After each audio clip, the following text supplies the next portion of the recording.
Ils s'enfoncent tant bien que mal en Europe. Des centaines de migrants ont continué ce mardi à affluer à la frontière serbo-hongroise, que plus de 2000 d'entre eux ont déjà réussi à franchir lundi. Un nombre record à quelques jours seulement de l'achèvement d'un mur censé protéger le pays contre un tel afflux. Partis de la Grèce, beaucoup de ces migrants ont été bloqués la semaine dernière lorsque la Macédoine a fermé sa frontière. Émeutes, coups de matraque et gaz lacrymogène, une situation dénoncée par les principaux intéressés. Je suis jeune, je peux tolérer ça.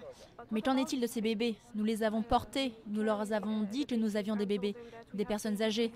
Et on les a suppliés de nous laisser traverser la frontière. Mais ils nous en ont empêchés.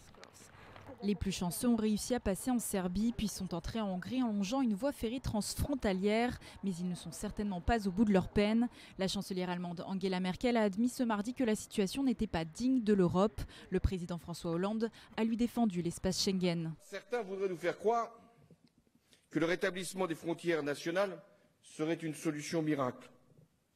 C'est une supercherie.